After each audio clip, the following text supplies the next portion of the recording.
মৃত মানুষ কি সত্যিই ফিরে এসে টাকা চাইতে পারে?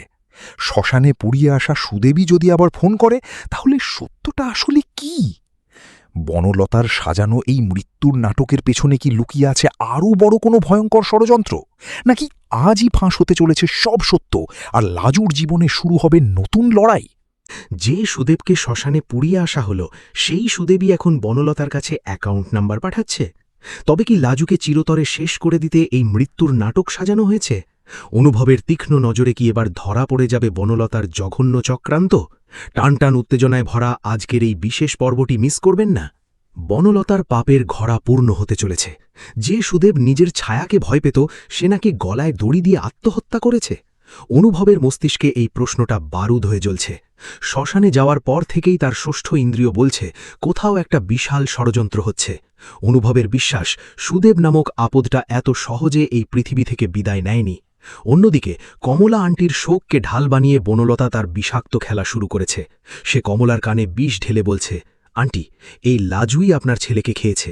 ওর ডাক্তার হওয়ার স্বপ্ন যদি আজ ধুলোয় মিশিয়ে না দেন, তবে সুদেবের আত্মা শান্তি পাবে না। বনলতা মনে মনে হাসে। লাজুকে যদি এই বাড়িতে বন্দি করে রাখা যায়, তবেই ওকে তিলে তিলে শেষ করা সম্ভব। কমলাদেবীও রাগের মাথায় হিতাহিত জ্ঞান হারিয়ে সিদ্ধান্ত নেন লাজু আর পড়াশোনা করতে পারবে না, তাকে এই গ্রামেই দাসী হয়ে থাকতে হবে। লাজু যখন কান্নায় ভেঙে পড়ে সুদেবের পুরনো স্মৃতি আঁকড়ে ধরছে, তখন অনুভব তাকে বাঁচাতে মরিয়া। সে স্পষ্ট জানিয়ে দেয়, লাজুর ওপর কোনো অবিচার আমি সইব না। এমনকি নিজের স্ত্রী বনলতাকে মুখের ওপর চ্যালেঞ্জ করে সে বলে, বনলতা, তোমার এই মিথ্যে সান্ত্বনার আড়ালে কি লুকিয়ে আছে আমি জানি। খেলার মোড় ঘুরে যায় যখন অনুভব সরাসরি এসপি অনির্বাণের কাছে পৌঁছায়। সে বলে, অনির্বাণ, সুদেব আর বনলতার কল রেকর্ড আমার চাই। স্বামী হয়েও স্ত্রীকে সন্দেহ করার কারণ যে গভীর, তা অনুভব বুঝতে পারছে। এদিকে ধরাছোঁয়ার বাইরে থাকা সুদেব হঠাৎ ক্ষুধার্ত পশুর মতো বনলতাকে ফোন করে বসে, দিদিমণি, টাকা শেষ, এবার আমি বাঁচব কি করে? বনলতা নিজের দম্ভে এক মস্ত ভুল করে বসে। সে সুদেবকে নিজের ব্যাঙ্ক অ্যাকাউন্ট থেকে টাকা তুলতে বলে। কিন্তু বনলতা জানত না, অনুভবের পাতা জালে সে পা দিয়ে ফেলেছে। অনুভবের নির্দেশে লাজু যখন সুদেবের অ্যাকাউন্ট নাম্বারটা দেয়, তখনই বেরিয়ে আসে আসল সত্য। যে অ্যাকাউন্ট মৃত মানুষের হওয়ার কথা, সেখানে লেনদেন হচ্ছে অবিশ্বাস্যভাবে। নিজের অ্যাকাউন্ট থেকে টাকা তুলতে গিয়েই এবার অনুভবের মুখোমুখি হতে চলেছে পলাতক সুদেব। সুদেব ধরা পড়ে যাওয়ার পর বনলতার কপালে চিন্তার ভাঁজ পড়ে যায়, কারণ সে বুঝতে পারে অনুভবের চোখের সামনে থেকে পালানো এবার আর সম্ভব নয়।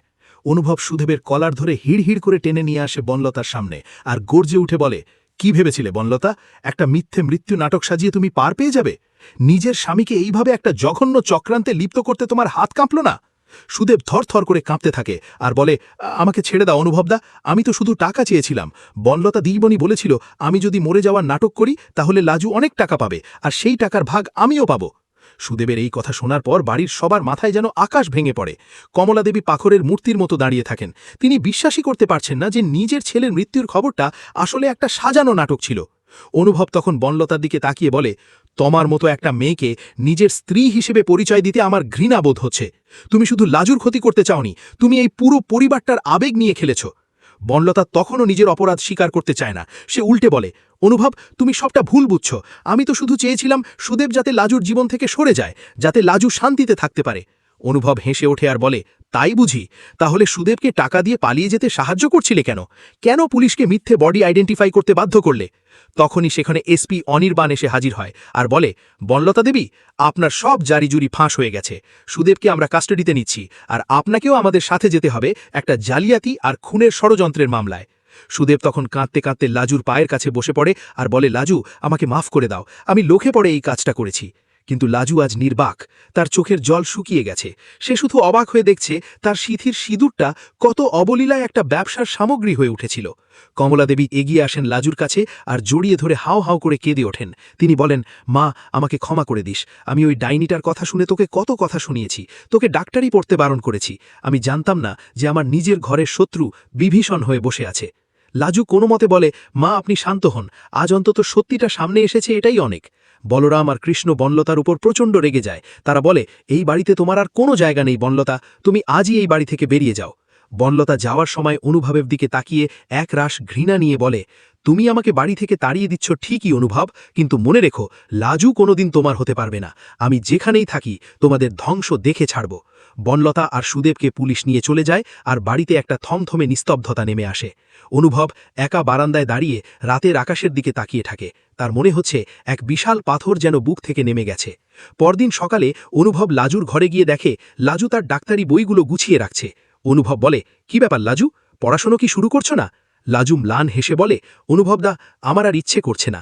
যে স্বপ্নের জন্য এত অশান্তি, যে স্বপ্নের জন্য একটা মানুষ নিজের মৃত্যুর নাটক করতে পারে, সেই স্বপ্ন না দেখাই ভালো। অনুভব লাজুর খুব কাছে গিয়ে দাঁড়ায় আর বলে, ভুল করছো লাজু, স্বপ্নটা তোমার একার নয়, স্বপ্নটা সুদেবেরও ছিল না, স্বপ্নটা ছিল সেই মানুষগুলোর যারা তোমার চিকিৎসায় সুস্থ হয়ে উঠবে। তুমি যদি আজ ভেঙে পড়ো তাহলে বনলতার জয় হবে। তুমি কি চাও বনলতা জিতে যাক? লাজু অনুভবের চোখের দিকে তাকায় আর এক অদ্ভুত ভরসা খুঁজে পায়। সে বলে, আপনি পাশে থাকলে আমি নিশ্চয়ই পারব। অনুভব বলে, আমি সব সময় আছি, আর আজ থেকে তোমার ডাক্তারি পড়ার সব দায়িত্ব আমার। কমলাদেবী দরজার আড়াল থেকে সবটা শুনছিলেন। তিনি ঘরে ঢুকে বলেন, শুধু অনুভবের নয়, আজ থেকে লাজুর সব দায়িত্ব আমারও। আমি নিজে ওকে কলেজে নিয়ে যাব আর ডাক্তার বানিয়ে এই বাড়িতে ফিরিয়ে আনব। দিন কাটতে থাকে। লাজু আবার নিজের ছন্দে ফেরার চেষ্টা করে, কিন্তু গ্রামের কিছু মানুষ এখনও কানাঘুষো করে। তারা বলে, স্বামীর মৃত্যুর নাটক হয়েছে বলে কি আর কলঙ্ক মুছে? এই সমস্ত কথা শুনে লাজু মাঝে মাঝে দমে যায়, কিন্তু অনুভব তাকে প্রতি পদক্ষেপে সাহস দেয়। এদিকে জেল থেকে বনলতা নতুন কোনো চাল চালার চেষ্টা করছে। সে উকিলের সাথে যোগাযোগ করে জামিন পাওয়ার জন্য ছটফট করছে। সে জানে একবার বাইরে বেরোতে পারলেই সে অনুভবের জীবনে আগুন লাগিয়ে দেবে। অন্যদিকে কৃষ্ণ আর বলরামের মধ্যে বিবাদ শুরু হয় বনলতা ফেলে যাওয়া কিছু সম্পত্তির হিসেব নিয়ে। অনুভব বুঝতে পারে বনলতা নেই ঠিকই, কিন্তু তার বিষ এখনও এই পরিবারের বাতাসে ঘুরে বেড়াচ্ছে। একদিন হঠাৎ লাজুর কাছে একটা উড়ো চিঠি আসে, যাতে লেখা ছিল, তোমার প্রিয় মানুষটার বিপদ খুব কাছে, সাবধানে থেকো। লাজু ভয় পেয়ে অনুভবকে ফোন করে, কিন্তু অনুভবের ফোন সুইচড অফ দেখায়। লাজু পাগলের মতো এদিক ওদিক ছুটতে থাকে। সে কি করবে বুঝতে পারে না। ঠিক তখনই অনির্বাণ ফোন করে বলে, লাজু, অনুভব কোথায়? ওর জীবনের উপর হামলা হতে পারে, কারণ বনলতা আজই জামিনে ছাড়া পেয়েছে আর সুদেবও জেল থেকে গায়েব হয়ে গেছে। লাজুর বুকটা ধক করে ওঠে। সে বুঝতে পারে বড় কোনো বিপদ আসছে। সে একা গ্রামের জঙ্গলের দিকে ছুটে যায়, যেখানে অনুভবের একটা বাগান বাড়ি আছে। সেখানে গিয়ে সে দেখে অনুভবকে বেঁধে রাখা হয়েছে, আর সামনে দাঁড়িয়ে আছে বনলতা, হাতে একটা জ্বলন্ত মশাল। বনলতা হাসতে হাসতে বলে, কি বলেছিলাম লাজু, আমি তোমাদের ধ্বংস দেখে ছাড়ব। আজ এই বাগান বাড়ির সাথে অনুভবও ছাই হয়ে যাবে, আর দায়ী হবে তোমার ওই অলক্ষণে ভাগ্য। লাজু তখন রুখে দাঁড়ায়। সে বলে, বনলতা দিদিমণি, এতদিন সহ্য করেছি, কিন্তু আজ আর নয়। সে একটা কাটারি তুলে নেয় আর বনলতার দিকে তেড়ে যায়। বনলতা ভয় পেয়ে মশালটা ফেলে দেয়, আর ঠিক সেই মুহূর্তে পুলিশ সেখানে পৌঁছে যায়। সুদেবকে ঝোপের আড়াল থেকে ধরা হয় আর বনলতাকে আবার হাতকড়া পরানো হয়। অনুভবকে মুক্ত করে লাজু কান্নায় ভেঙে পড়ে। অনুভব তাকে জড়িয়ে ধরে বলে, শান্ত হও লাজু, আজ থেকে সব উপদ্রব শেষ। এরপর লাজু সগৌরবে তার ডাক্তারি পরীক্ষা দেয় আর গোল্ড মেডেল নিয়ে পাশ করে। কমলাদেবী তাকে বরণ করে ঘরে তোলেন, আর অনুভব লাজুর হাতে তুলে দেয় একটা নতুন স্ট্যাথোস্কোপ। লাজু অনুভবকে বলে, আপনি না থাকলে আজ আমি এখানে পৌঁছতে পারতাম না। অনুভব হাসি মুখে বলে, আমি তো শুধু তোমার ছায়া হয়েছিলাম লাজু, পথটা তো তুমিই হেঁটেছ। এভাবেই এক কঠিন সংগ্রামের পর লাজু আর অনুভবের জীবনে এক নতুন ভোরের সূচনা হয়, যেখানে আর কোনো বনলতা বা সুদেবের অন্ধকার চক্রান্তের জায়গা নেই। পুরো পরিবার আবার এক হয়, আর লাজু হয়ে ওঠে গ্রামের সবার প্রিয় ডাক্তার দিদিমণি। শেষ পর্যন্ত সত্যের জয় হয়, আর মিথ্যে অহংকার ধুলোয় মিশে যায়। লাজু কি পারবে একজন সফল ডাক্তার হয়ে সুদেবের গালে খাপ্পড় মারতে? যারা লাজুকে সাপোর্ট করেন তারা ভিডিওতে একটি লাইক দিন।